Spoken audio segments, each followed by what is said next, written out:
oldest book we have is our clay cuneiform tablet from Mesopotamia, which is from about 2640 BCE. And then the next oldest, we have a fragment of the Egyptian Book of the Dead.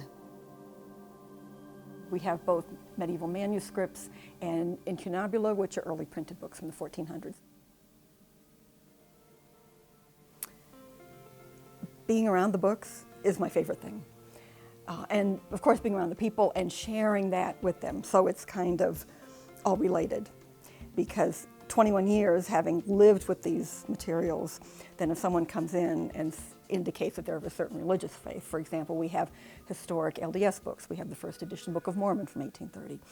So I can share that with them and see their excitement, and then that makes me feel good that I can be the medium in between these older books and people, particularly at a time now where some are thinking that we don't need the physical book if everything gets digitized online.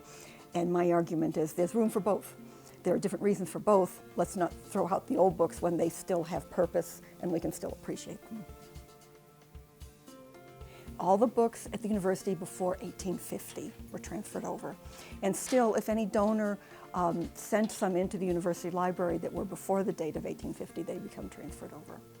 But many of the special collection books that we have now over here, the older materials, were at Co. Some of them were circulating, some of them were in locked cages, some of them just were not as accessible as they are here, because now we have a rare books curator in place.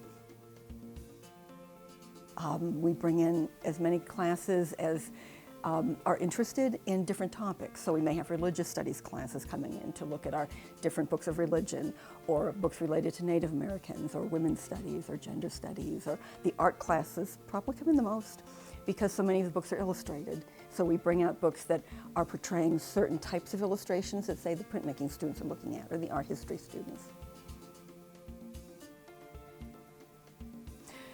A library like this is important because we are balancing preservation and access, and that's a phrase that you may have heard before, that is often used in the archives and the library world, and the museum world as well, that so much of the material has been lost through time. Those books from the 1400s, I mean, how many of those are left?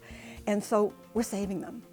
So that's a very important task. We are custodians through the generations. When I retire, somebody else will take that over, and when that person retires, somebody else will be caring for that cuneiform tablet and those medieval Catholic prayer books from the 1400s that the nuns and the monks illuminated.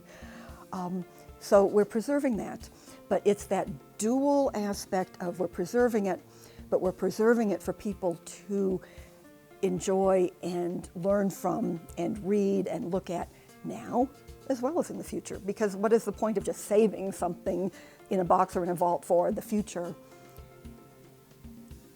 These things need to be appreciated now.